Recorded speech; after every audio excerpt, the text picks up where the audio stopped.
Welcome, Smutters, to Sibs Read Smut podcast. I'm Ned. I'm Helen. This season 2 is still coming in hot and heavy. For those for those just joining us, this is a podcast where we read, rate, review, and tell jokes while discussing mainly our favorite romance books. This week, though, is a first-time read for both of us.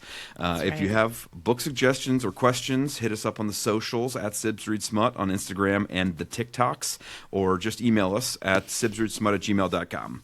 On today's podcast, we will be discussing Flock by Kate Stewart. I don't know if that's a raven, but Is that a bird song? That's a bird song. Good God. Well, that's another hashtag we can put on this episode then. Helen's bird calls. Mating calls in the wild, basically. Mating calls of the wild. Spoiler alert, we will be talking about these books in full. Beginnings, endings, twists are all fair game. If you haven't read this book, there are some twists and turns and a cliffhanger ending. So, spoilers. Well, spoiler. If you wanted to read it first. Tough sorry. Shit. Now, off we go. Helen has written this brief description of the book all by herself. Yeah, I just learned how to write, so forgive. Okay. There's your LA mating call. That's not. Okay, Flock by Kate Stewart. Cecilia is a messed up 18-year-old whose sickness is being addicted to assholes and cock. Sean is a bad boy with bad boy lips. Bad boy lips. Bad boy lips, who she can't get over. Dominic thinks central casting call for a prettier Vin Diesel with hair, but he's a straight taint bag. What? Not like straight. Okay. Not sexual orientation. I know. I was like, well, yeah, we knew that. Okay. But he's a total taint bag.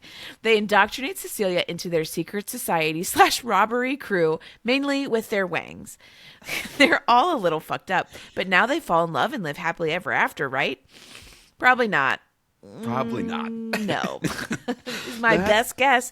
I wouldn't know because it ends on a fucking cliffhanger. This book drove me nuts. Oh my God. Carry on. It starts out with Cecilia returning to the town of Triple Falls, where she spent the summer of her 18th birthday or 19th birthday before she goes off to college. Her dad's a dick, and she's just apparently broken up with her fiance, and she's fallen in love with boys in this town, and she remembers the taste of them, which was I thought the beginning she's having a flashback of this summer. No, at the beginning she's driving back to Triple Falls, and then the whole story is her remembering her flashback. It is the flashback. The whole story is the flashback. That's what I thought. Yeah. Okay. So yeah. I don't know why they it's needed to include that though. Like, why do we need to know that that's probably in the future books after the cliffhanger? Because there's no other time that it flashes forward again. Forward, right? Yeah, there's no other time in the present. Everything is told of her remembering her town in this time. Summer. And her dad owns what is it, like a Google? I don't know. No, it's a factory. It's a factory. It's a tech company factory. I think they build cell phones and stuff, technology that goes into cell phone stuff. And he's a kind of this dirty CEO, and we find out. And the other thing too, it did not. I don't think this book infuriated me as much as you, but infuriated. That's a word. I just said it. Jesus. Infuriated. Bringing up the Nazis already, Helen. Basically. But it's told from single perspective, which we've recounted on many other podcasts that we don't either of us particularly love single perspective. But knowing the big twist that's coming at the end of this, you can't really tell it from anybody else's perspective. There's a little detective-ness in this. There's some dark and ominousness. There's definitely undercurrent of menace throughout the book. I was thinking about that. But you wouldn't be able to give Sean, one of the two suitors, and Dominic's perspectives without giving up the secrets right away. And I felt like there's so much of her going, "Oh my God, I'm such a bad girl," and boning them that you don't even get to the heart of the story until almost like 75% in. I can't believe I've fallen in love so fast. This never happens to me. First of all, she is 18 years old in this book. Yeah. So, like, what the fuck? You probably went to the prom 6 months ago, and now you're, like, getting dicked down by basically an entire biker gang. And they live, it's like they're somewhere in the North Carolina mountains. I didn't actually Google this town to see if it was real. But they go to Asheville for a date at some point in the book. So they're, and that's like an hour from Triple Falls, or an hour and a half from Triple Falls. So it's they're in North Carolina. Her dad, and so I think her mom has some mental health issues, struggles, and she's drinking a lot, and she's living with a boyfriend who does not want Cecilia to stay with them.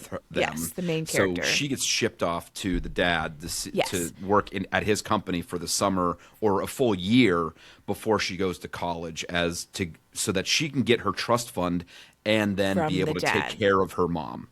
Yes. Yeah. So she has motivation to stick it out. Stick it out, get along with the dad. Literally. Get stuck. So she goes up to her first day of work, stands up like an idiot and announces, "Just so everybody knows, I am the daughter of the owner of this factory, and You're saying it a lot more snootily than it came off. That's how it was. There was just no need. I did not feel. There was no need to say it, but I don't feel that she was saying it as snarkily as you are right now. Probably not, but just don't say it. Just be like, "Hey, I'm so and so," and she was very worried that people would find out later, and not she was trying to get ahead of it. Yeah. Which I get, but girl, that was the wrong way. And so then Sean comes up to her afterwards and sort of befriends her. And you find out at the end that he has an ulterior motive, of course. But in the beginning, he's just flirting with her and sees her as a cute little young thing. And she's so flattered. Yeah, and invites her to a party where she immediately meets his rough group of friends, and he's like, "You need to be a bulldog to deal with these guys." And the whole time, there's a scene later where they're having dinner, and he just sits back and lets her fight her own battles. And I went, it's equally admirable and detestable at the same time.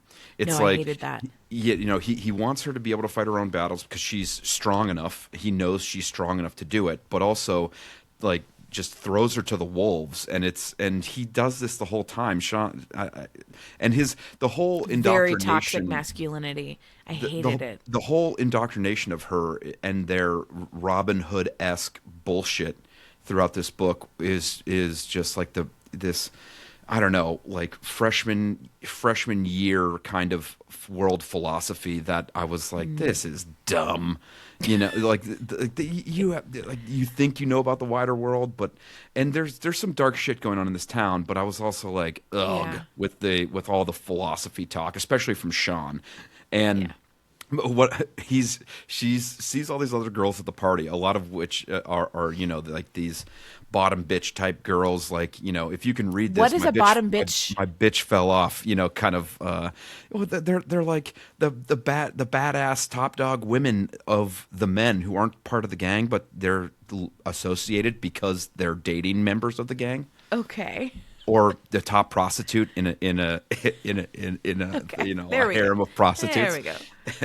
But she sees all these girls and she's like, "Oh my God, these are women, they're curvy." And she's like, "I got B boobs but a double D ass." And I was like, "She thick." Yeah. She's thicker than a Snicker. She's thicker than a Snicker. But she goes to the party. She's flattered that he invites her. She goes to the party. She's like, "God, these people are weird." And you can tell that there's something going on that she's not privy to, and she's not allowed to be privy to. Yeah. And then for the whole book.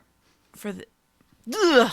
And then Sean has two roommates, and he straight up tells Cecilia, like, they're, we're really close, but they're tough people. And so then one of the Dominic, who ends up being like a secondary main character.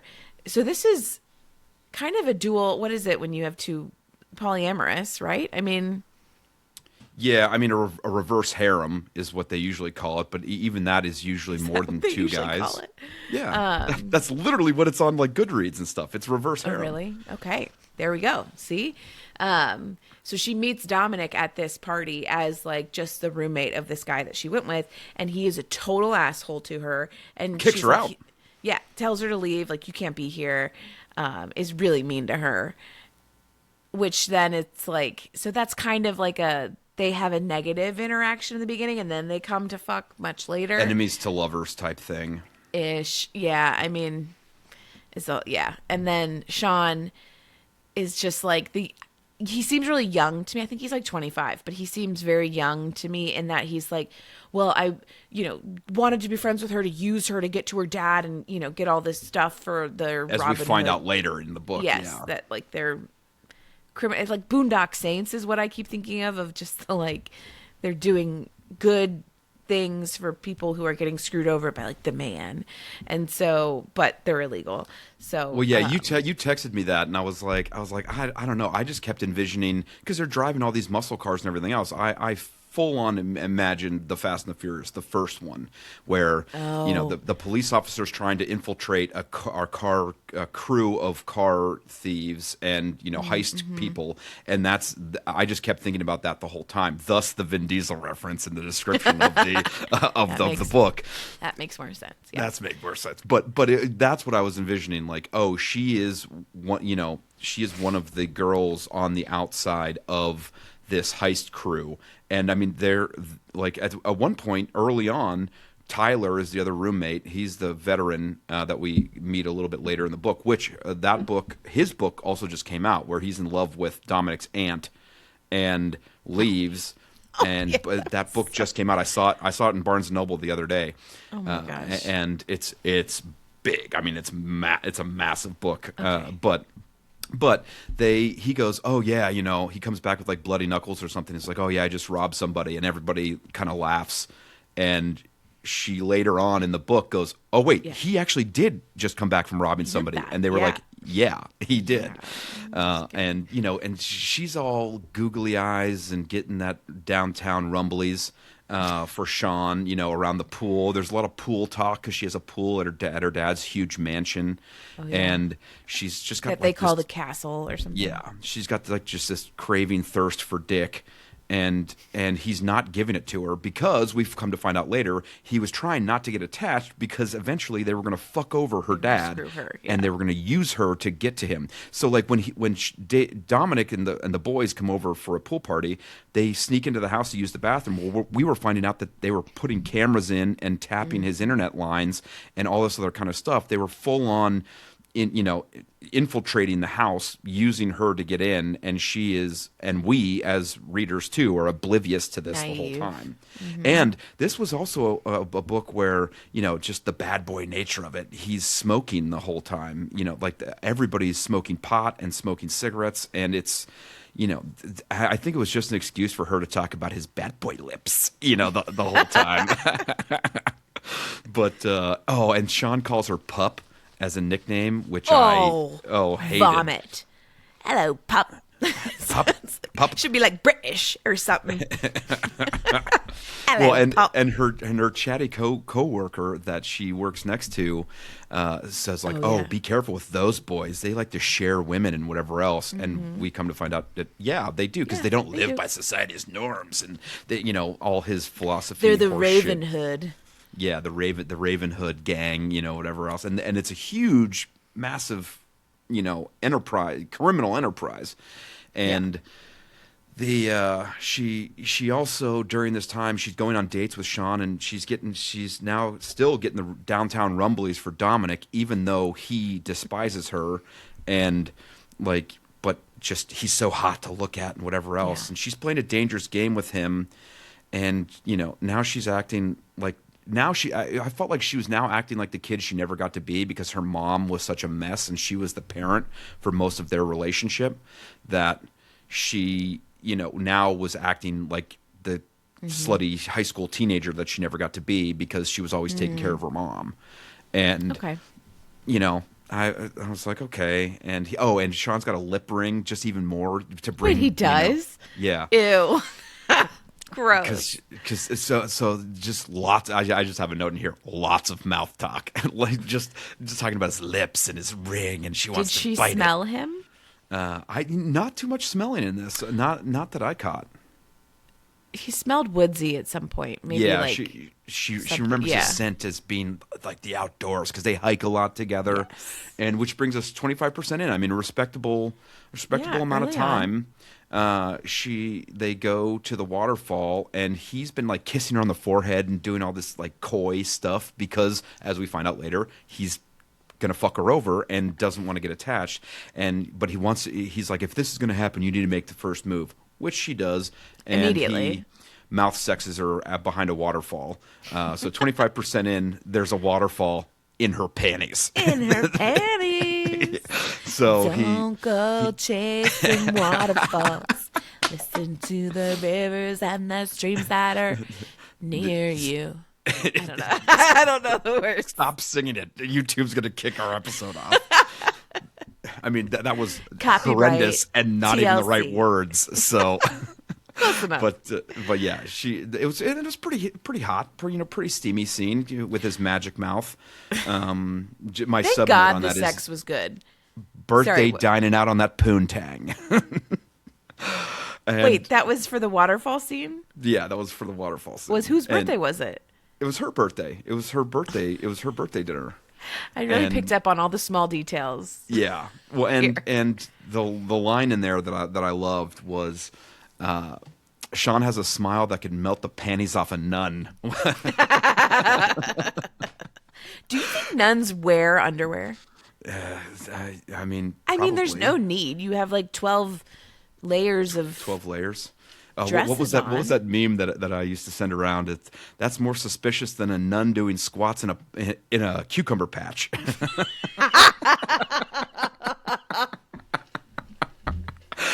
I have a meme of that I used to send around to everybody. I got to find that one again because it's so great. foul. Especially, because all I can think of is like Sister Vivian. Oh my God, Sister Vivian. Was it Sister Marianne who was our principal? That was the principal, yeah. Yeah. God, I mean, she was, Sister Vivian was old when we were there, and I remember we were in the grocery store, and that dude was in front of us, and I was complaining about her, and he turns around, and he looked like new homeless, and he turned around, and he's like, are you talking about Sister Vivian from Carlo Campus School? And we were like, yeah. He was like, I had her when I was in school. And he was like a middle-aged guy. So she had been New around homeless, apparently. New homeless. What does that mean? It looked like he hadn't been living on the streets for very long. New bridge troll. Yeah, but after the waterfall sex scene, the sex scenes started coming pretty regularly. I mean, next one was 27. She started learning how to drive stick driving lessons. Drive stick. They're driving on the back roads, and I was like, get the stain remover for those front seats because they're Oh my God. they're getting busy in the car.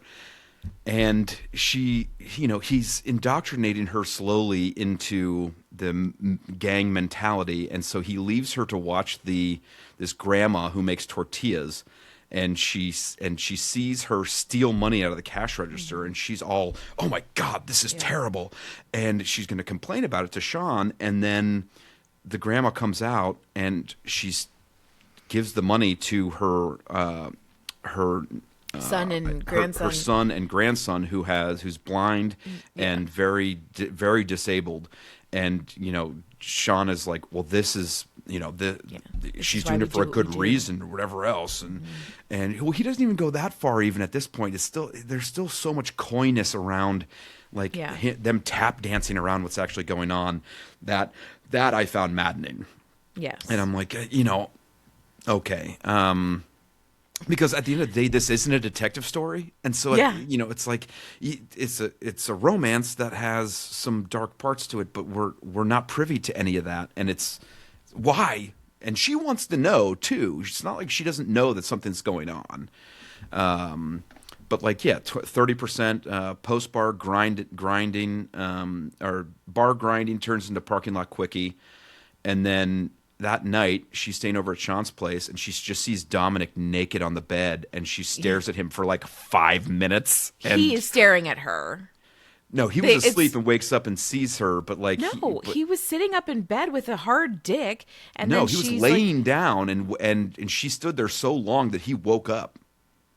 I thought he was like laying back in bed with his like dong naked, and then had a boner and just started like jerking it and making eye contact with her. No, I don't remember. I don't remember that. I remember That's him. how I read it. So, and I am obviously paying attention to the details. So, but she called herself a peeping Thomasia, a peeping Thomasia, Thomasina, which I loved. I was like, okay, the feminine peeping Tom. I was like, okay, that's great.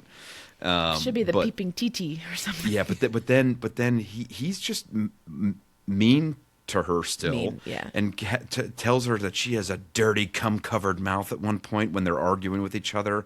And then he tells Sean immediately. He's like, "Your girlfriend was just staring at me naked in bed," and like then leaves her to like. She's like, "No, I wasn't." Like, "Oh my god!" Like that's so. And she was like, "I was gonna tell you," and Sean was like, "I don't care actually." But and that's where the dinner scene happens, where they get in the argument, and Sean doesn't, back her up at all, or have her back at all, and she smashes the cake into Dominic and Sean and runs out of there, only to be dragged back in for like hate sex. No, I thought that was when the car was blocked. It was blocked. It was blocked. She couldn't leave, but he drags her back in. He throws her over the shoulder and drags her back into the house, and she spends the night, because then she leaves and won't return any of Sean's calls, and she's all horned up because she's missing him, and he's like, "Don't never do that to me again," whatever, and she ghosts him for 5 days after that or whatever. But she leaves the next day. She like the one towards the end when she goes back to her mom's or her friends. No, that she leaves. That's after. That's after they ice her out completely. After she and after Dominic and Sean, there's are one protecting fight between her and Sean where they're fighting in the house, and he like breaks up with her. He's like, "You know what? This is not going to work. I'm out. Leave." And she's like, what?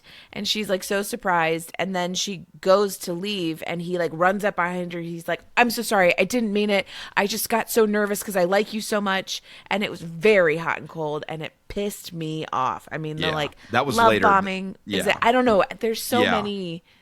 She ices him out, and then that was a super quick like she's like, I just want to know, let me in. You need to let me in. He's like, "This isn't gonna work. You need to leave." And then he immediately is like, I'm sorry. I didn't mean to. And it's 45% pool pound cake. They have a quickie in the pool while Dominic is inside tapping all of the dad's phones and computer lines and everything else. It's like, which we don't know about. That went right over my head too. Yeah. And I did love this line too. He says something to her like "You're an odd duck," or no. She says to him, "You're an odd." Someone says to somebody, "You're an odd duck," and they go, "I like the way you quack." I was like, smooth. Yeah. Ooh, sexy. Smooth. Yeah, and the work nemesis is like, people are getting shorted at work on the paychecks, and we come to find out throughout the story too that the dad is like not a great dude. Oh. But also he's like, "I run a multinational company. I don't know everything that goes on in every place that I have." He's like, if there's an issue with pay stubs, I'll take care of it. Because she gives him the whole high horse. You're treating your workers wrong. I'm one of them. You shorted me, and you shorted all these other people, and he takes care of it. And at that point, she's so enamored with these dudes that it doesn't even matter. We then come to find out that in the past, Dominic's parents worked at the company, and the whole impetus between the Raven Hood coming after his company is that there was a fire or something, and Dominic's parents both died in a fire, and it may or may not have been on purpose, and they were potentially murdered, and it was covered up, and her dad potentially paid people off in the town to cover it all up. And that's why they're like coming after him hard, and they're going to ruin the business and steal everything and whatever else. But we find that out in like the last 10 pages. It's pretty crazy. And Sean keeps like trying to push Dominic on her a little bit too. Mm-hmm. And they go on this errands run, and we meet his aunt who's sickly, with mm-hmm. some kind of cancer, and we see his softer side. And Sean, and then Sean just directly confronts her about her eye fucking of Dominic. Like, he sees her eyeballing him like, whoa, you sexy. And he's like, I can tell. He's like, I don't care. She tells her to like let go of conformity and just do whatever she wants to do. And it's still very toxic. I mean, the whole thing is toxic. So I was listening to this in the middle of the night with the, tiny bebe. And I definitely fell asleep and woke up, and I did not go back and listen. But I think I missed some set where they first bone is like a threesome. Oh, yeah. I missed that. So after the confession where Sean is like, I can see you, I fucking Dominic. Yeah. They go out, they go into the forest, and they have a quickie, like, get in the trees, and then he brings her back like freshly banged, to the lake where they're all, hanging out on a pool float in the middle of this lake, and Dominic just leans over and starts taking her top off, and it's like, okay. And Sean just looks at her and is like, it's your choice, whatever. And then that leads to 57% Chinese finger float, where Sean is just up on those nips while Dominic plunders that mouth. And it was spicy, reminiscent of the storage room scene in Pucking Around, minus the pierced wang. And she's just beating herself up about the sharing and whatever else. And that was, she's once again, 18. She is 18 almost years 19. Old. But she is 18. That is wild. But it's also one of those things where, with the single perspective, we're only hearing it from her point of view, and for me it was a little tiresome. All of her hemming and hawing about the dirtiness. And I mean, even at the beginning of the book, she's like, I like to be debased. I'm a dirty girl, and all this kind of stuff. And I'm like, live your life, girl. Like, whatever, Yeah. That got a little tiresome for me. And, if she like, well, but that takes confidence. I mean, again, she's 18. So like, there is an element of, and I need to be less judgmental, because 18 people are boning. That's fine. But I think it's it's hard because they're like late 20s, and then she's 18. So that just feels to me like, ooh, that's a little too far apart. I think they're more mid 20s. I mean, Sean's 25, and I think Dominic is older. Dominic might be a year or two older than that, but he's not that much older. Anyway, and then so I'll give her that. And like, I guess if you're really into like the dirty stuff, it might be, I guess at 18 you're still kind of figuring it out. So yeah, I mean, I get that she's like not super confident in her, like, yeah, I'm a dirty girl. Well, yeah, I get that, but she's a hesitant dirty girl. But the single perspective of it is what is tiresome, is that we have to keep hearing her talk about it over and over again. 100%. Yes. And Cece like sex kittens herself up for the first like drag race night meeting where like all the gangs from the surrounding states and territories come in, and then he drags she drives with Dom to the race to like show that like she's not to be fucked with because she's with Dominic, sort of thing, which leads you to believe throughout most of this book that Dom is the alpha leader of at least this section of the gang. Yeah. And so they don't have a name. They're just like the Raven Hood. Yeah, the she Raven calls Hood. them that. But no, they all have. They all are. have 'Cause they have raven tattoos. Yes, the Raven they all have tattoo. raven tattoos. But she makes up the name, the Raven Hood, for them. And they're like, "Oh, Yeah. we don't have a name." Like, Yeah. it's sort of like the first rule of Fight Club is you don't talk about Fight Club, and like they don't have a name, but they all have these matching tattoos, and it's such a mystery the whole way through.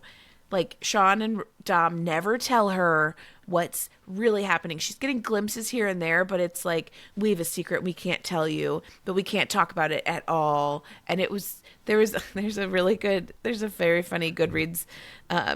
Some people know the secret Goodreads review. Some people know the secret, but I sure as hell don't. No one will tell Cece the secret either.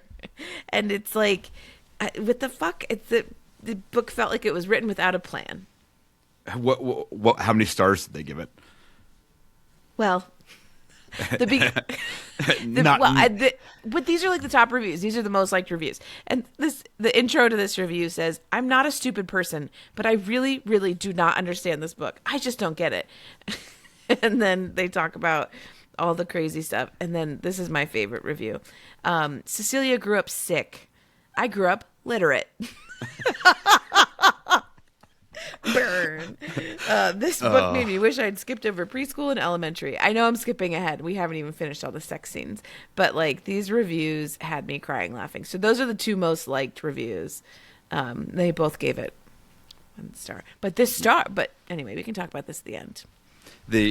Carry on. They go to the huge meetup, and it's on the way there. She's like grinding on Dom in the car at 63%, drag racing that clit, and then zoom like, zoom, and Sean gets like run off the road, and Dom like almost beats a guy to death at this thing, which is the first like physical violence that we see, from any of the guys. We know that there's this undercurrent of menace, but this is the first real, like, physical violence that she is witnessing as around these guys.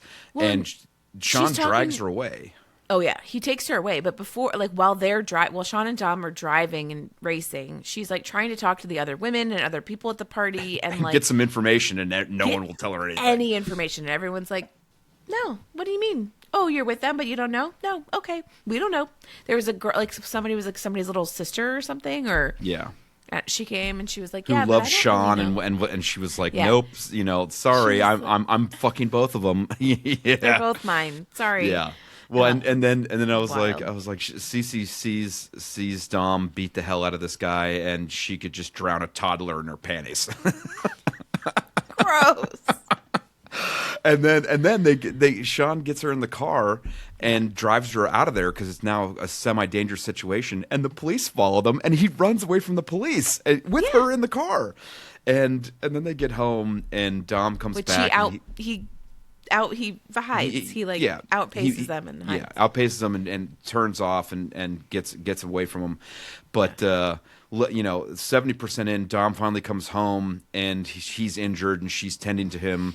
And 70% loofing that grundle. She gives him a shower and soaps him up, and like just starts talking about monogamy with him in the shower while he's naked, and she was just sleeping in Sean's bed. And he's like, I couldn't handle it if you were sleeping with somebody else, even though she's actively sleeping with Sean. And the really? Float scene was the only scene where they shared her together.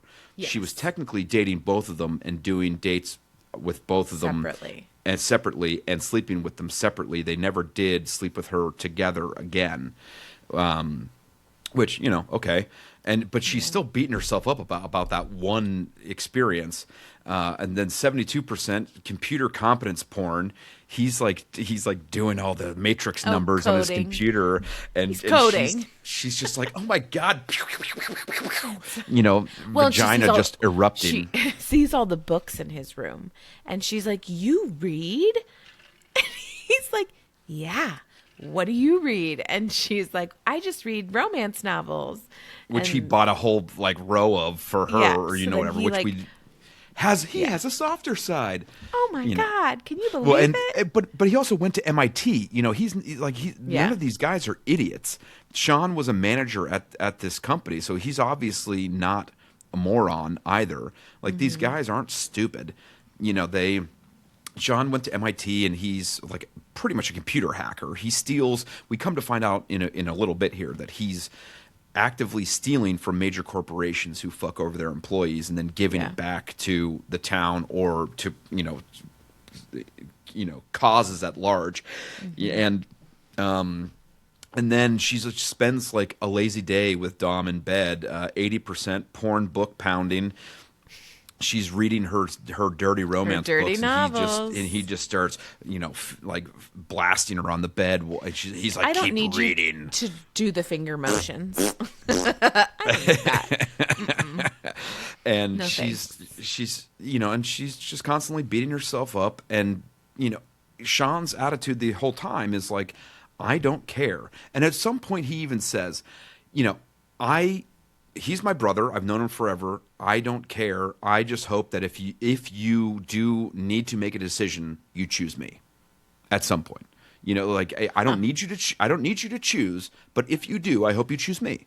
And that's the only time that you ever hear him say anything about monogamy in any related sense to like you don't need to stop seeing him. You don't need to do whatever. But if you need to make a decision, I hope you choose me. And that's the only sense of vulnerability that we get from him in his warped kind of philosophy bullshit that he's spouting this entire book. And the mom is selfish, and she's now cutting her out. Like Cece is now cutting the mom out of her life, like not talking to her as much and whatever isolating. else. And she spends all of her time at their house. Yeah, to the point where her dad's like, "Oh, I didn't know you still lived here," and he also travels a lot. But yeah, well, and the what you were talking about before when Sean breaks up with her for like 2 minutes, he makes her. She makes him, Cece makes Sean a dinner that she spent a lot of time on, and he gave her no heads up that he was going to be late and miss it, and she's legitimately angry, and he flips out and breaks up with her because she doesn't believe in him. Like, you don't believe in me. You don't believe that I'm doing the right thing, and all this like gaslighting bullshit. And he also calls her too young. Infuriating. Yeah, infuriating. The whole fight is stupid. It was so dumb. And then she backs down once he throws down the gauntlet, and he's like, "No, I do believe in you. I do." So then the makeup, "I love you" boning, they tell each other they love each other. Gross. And it's I respect what you do kind of thing. And it's blah. I don't love it. And then she takes Tyler, the third roommate who's never there, to clean up Dom's aunt's place that she met the one time. And the aunt is like, knows what's going on with the gang and everything else. She's like, "Why are you here, little girl? Like, why are you even doing this? Are you trying to get Dom to, to trying love to get you in good with the boys?" And she's like, "I'm already fucking him. It doesn't matter to me." And then Dom takes her on a date, and she hops on top before they even get out of the parking lot. But before they even get out of the car, he's like, "Dom date doing it," and that's 90% in. And then they get back from the date, and Sean's like, "There's a problem. Something's wrong." And the boys ghost her for a little bit. And that's when she shows up to the auto shop, and they ice her out completely. And they're playing music about that seemingly harken back to their sexual experiences with her. And they don't even look at her, don't even talk to her. And she's just super embarrassed and starts crying in the middle of the auto shop and then walks out. They're like playing pool or something. I was so confused about that whole scene. So they leave. So they send her home. They come from home the date with Dom. Yes, and then when they get home, they're like, "There's a problem with insinuating there's a problem with the Ravenhood. We all have to leave and go take care of it." And she's like, "Yes, of course, go." And then does she go back to their dad's house, or does she go back to her mom's? I don't remember. No, she goes back. She goes back to the dad's house and doesn't hear from them for days. For a while. And she goes from being like worried about their safety to then being like, "What the fuck? Why haven't they called?" To then being like pissed. And so not yet. She knows that they're going to be having a party at the auto shop, so she gets all dolled up and she goes down there to just go to the party to see the guys because she hasn't seen them in multiple days. But she's mad because they haven't called her. She's more worried than she is mad, but she now knows that they're part of a criminal enterprise, and she's not pissed yet. She then goes in and gets humiliated in front of the entire crew, and Sean and Dom both give her the cold shoulder, and to the point where it's so bad that Sean actually fights Dom because of their treatment of her, and she storms out. Then she goes to the moms, and now she's pissed. Now she's out for vengeance. Now she wants to fuck him over. And she won't answer their calls, won't talk to him, won't do anything. She goes to her mom's place, an hour or two away, and stays with her for like a week or so. And, now she's pissed, and she comes back because she has to keep working for the company or she's not going to get her trust fund. Mm-hmm. So she comes back and she knows that the boys can get to her if they want. Like they've come to her house and just walked into the backyard before. And then she realizes that the field where they have their huge gang get-togethers is literally right behind her house. But they drove her the long way to confuse her. Yeah, to confuse her and whatever else. So she now goes, okay, well, and Dom chases after her. She's driving these country roads like a crazy woman, and pulls her over, and he starts giving her explanations with even more cryptic bullshit, and kisses her, and she's like, get away from me, and kisses her anyway, which I'm like, okay. And then finally Sean, who is her boss at work, pulls her aside and tells her what the deal is. That Cece's dad, Roman, may have covered up 2 murders at the plant, and they were Dom's parents. And he was using her at first. He gets a kiss too, even though she's still fucking pissed. And then she goes home and she's like, oh, well, these guys are going to talk to me. And she starts blasting music through the forest and is laying there topless for whatever reason. What the fuck? And I was so confused. And then she's laying there going, somebody's going to show up at some point. And she goes, and she can hear footsteps approaching. She's like, oh my God. So finally they showed up. She's like, hey boys. And then it's some random dude in a suit that she doesn't even know. And then book's over. The book ends. And then it's fucking over. And I'm like, God damn it. Which we then looked up. We then looked up what happened. So spoilies for book 2. We end up meeting Dom's older half-brother, who is higher up in the gang than even Dom is, and she fucks him for the whole second book. I forget what his name is. What a wild summer for Cece. Yeah, I don't even remember what his name is. But that cliffhanger ending when it just ends and doesn't even tell us who the guy is or whatever else. I was like, where the fuck is the rest of this? And oh man, that was I was not sure how I liked that ending. What tropes do you think existed in this book, though? Oh, I like underdog, romance tropes, I guess enemies to lovers, hidden identity kind of, where they're keeping secrets from her. I don't. What do you? It infuriated me. I mean, there was the infuriated the love triangle, but they weren't really at each other's throats. So it's kind of more reverse harem than it is love triangle because they weren't.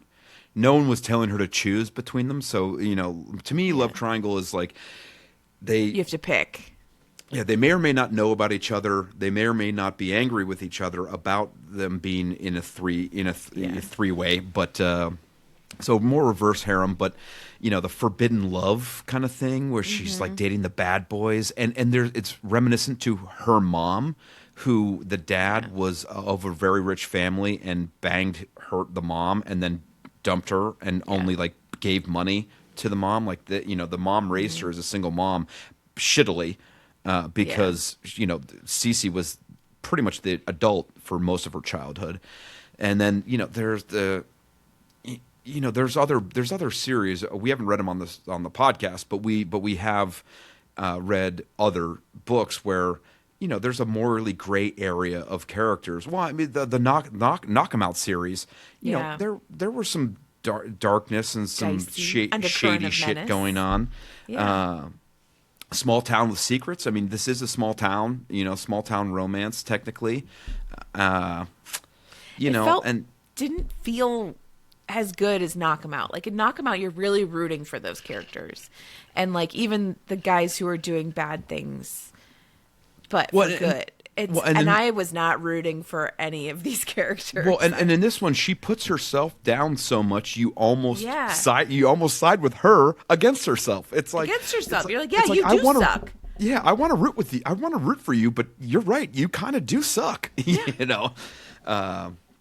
And the themes and stuff are like all this loyalty talk where he tells her, if you want to hang out with me, you can't bring your cell phone, you can't have your cell phone, and the hypocrisy of him having a cell phone, and not allowing her to have a cell phone is like, she actually does bring that up at some point, but it's like the hypocrisy of you can have one but I can't, like what the fuck. Yeah. And that's before she knows essentially all that's going on. Yeah, but like they lie to her. Well, they're just lying to her the whole time. And so at the end when she's like, I forgive them for lying because it's for the greater good. I'm going to go lay naked in the woods. Like they fucking lied to you from start to finish. I mean, maybe Sean actually caught feelings, but like that they fucking lied to you. They lied to you about what their stuff that I don't. Yeah. Oh my God. This book made me well, I mean, so mad. That brings us and up to... And the sex was great. The sex, it was steamy. So very steamy. Well, there's the two big questions of the pod, Helen. Would you recommend this book? And would you read the others in the series? If you like birding... I'm just kidding. The bird call. Consider yourself a very a bird fanatic. You might like this. Well, am I even allowed to say that I don't recommend it?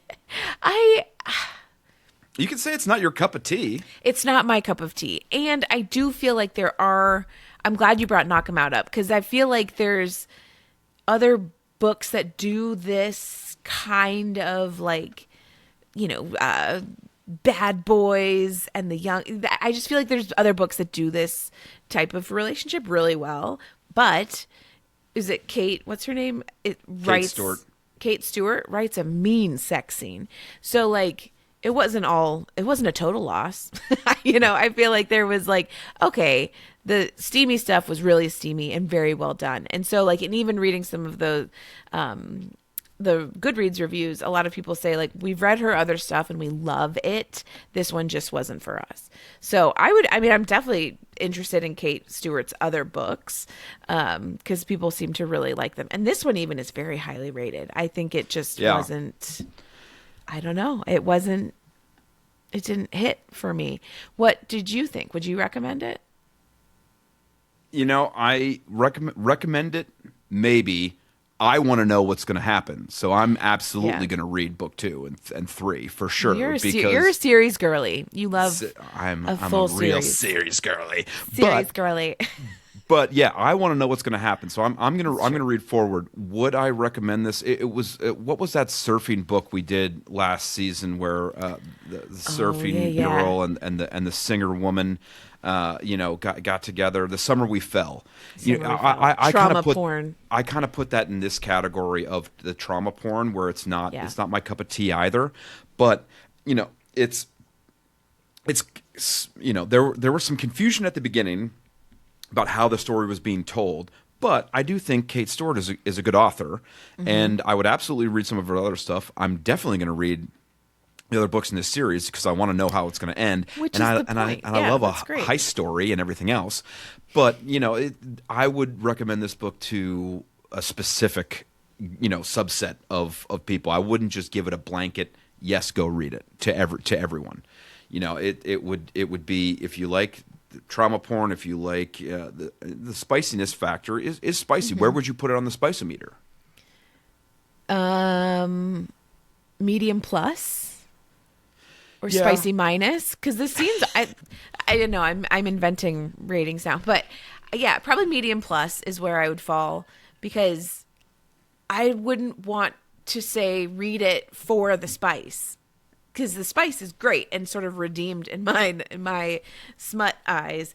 The spice redeemed the rest of the story, but I wouldn't say like, oh, just read it for the spice. Does that make sense? So I would say medium plus. Yeah, I wonder if book 2 is going to be single perspective as well. You know, that's Enjoy. the big sticking point for me, is that I do not love having the single point of view Yeah. for the entire run, mainly because, as we talked about, the repetitiveness of the characters' inner thoughts is tiresome to me. Mm-hmm. But I want to know how the story ends. You know, I will read a book just to know how the story ends, even if, you know, even though I don't love it, you know. Yeah. And in this case, it's one I would recommend to certain people, but with a caveat of like, there's trauma porn-esque in this this self-flagellation aspect of this. And, you know, the sex, woo, you know, it is pretty good. It was fast and furious. Fast and loose. Yeah. So I'm gonna leave this. We'll put it as medium. We'll put it as medium plus on our website. That's Would gonna you get say built medium? Eventually. No, You would say medium. No, because there's still how many? Hold on, let me count them. 1, 2, 3, 4, 5, 6, 7, can 8, count. 9, Oh 10, my God. 11, 12. There's 12 steamy scenes in this book, and Okay. you know, and it's not a very long book. I mean, it wasn't. 350. It wasn't. Yeah, 350. So I mean, that's a fair amount of poon pounding for that short of a book. That's the pull quote we're gonna put on the thumbnail for YouTube. Pool pounding. Well, Helen, we have a very special Mad Lib this week, Yes, done we by keeping it in the family. This go Always. around. Our cousin Maggie has written the prompts for this one, and Helen will read this. And I took your note from last time into account when I chatted with ChatGPT this time around, and I said this story needs a beginning, a middle, and an ending, please. The last one just didn't end. I don't know. Yeah. It's weird. Well, this one I don't think is gonna. I don't think you're gonna love this one either. But we'll see. Okay. All I've right, only seen the responses. Maggie sent the responses to our Both of us. text. So now I'm going to read the story. Read the title too. Okay. Filled. It's Small Town Meltdown Edition. Filled, which just means that the answers were filled in. That's straight from ChatGPT. Okay, that was covered by a picture. So, okay, it's got little tornadoes. Sibs Read Twisters. Smut. Twisters. Sibs Read Smut. Small Town Meltdown Edition. Filled. All right, I'm ready. I swore I'd never return to Booger Hole, West Virginia, after the discombobulated incident involving a thimble. But here I am. The second I step out of my BMW, I see Maggie, my former, quote, it's complicated.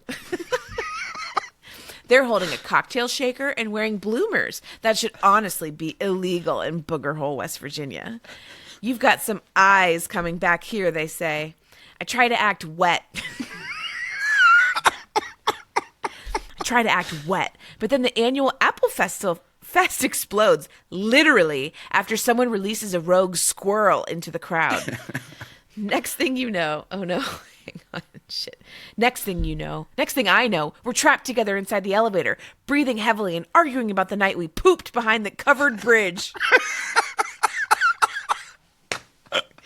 You still spin when you're lying, they whisper. And you still smell musty, I snap. 5 minutes later, the entire town, including the chief people officer. That's got to be police officer. No, chief people officer. That's what all these tech companies have. It's their like head of HR is the chief people officer. I just love Maggie. These answers are so you. Okay, hang on. Sorry. 5 minutes later, the entire town, including the chief people officer, watches as we accidentally confess our love during the beheading. I came back for closure. Instead, I got beauty and possibly a lifetime supply of THC drinks. Oh my God. You know what we should do next time? I want you to send the responses and then we fill it out and then I have to guess who said it. I mean, Maggie put her own name right in here. I'm sure that was like, well, I typed that in Maggie's responses, but but Maggie was the name. She put her own name in. She chose the name Maggie that's in the filled version. Yeah. So I would have been able to guess it, but I would have been able to guess based off of Booger Hole, Applefest, Covered Bridge. I mean, like chief people officer. I mean, THC drinks. Man. She's a fan. That's so funny to me. Maggie, thank you for participating. This was very enjoyable. Fam. That's wild. Booger Hole, West Virginia. Booger Hole, West Virginia. I try to act wet. Oh man, that's a good. good That one. was a good one. That was Let's one of our confess better. our love during the beheading. That's very good. Including the chief some people good officer. Some good Mad Lib fun. All right. All right. Do you know what we are reading next week? Yes, suck it. I know. We are reading Jasmine Guillory, The Proposal. Yep. And have you read this one before? Yes. I think we read it a few years ago. This was one of you love Jasmine Guillory. I feel like this was one of our earlier joint reads. You were like, I think you read this one first and then told me to read it because it's something about baseball stadiums and stuff. I don't. There's a proposal. There's a proposal in a baseball stadium. A failed proposal in a baseball stadium, and and I think it was unique too because the people of color. You know, the POCs, I enjoyed this entire series. This is another one where I've read. I think there's 8 or 9 books in the series, and new ones come out. You always pounded right through all of them. You pound them. You love pounding those books. Pound those hardcovers. And I think they're gross. I open a hardcover on your shelf, and there's just a hole. like a cream-filled donut. Spider-Man web. You started it. You are disgusting. Oh my God, you should be mortified. I think it's set in LA as well, right?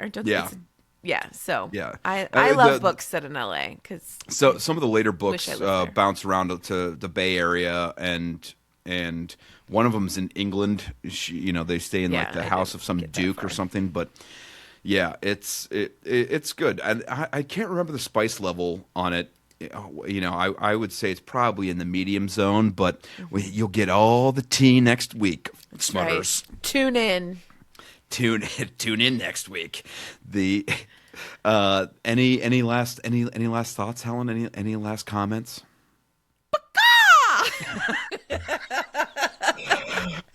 Thanks for listening, Smutters. Next week, we will be listening to The Proposal by Jasmine Guillory.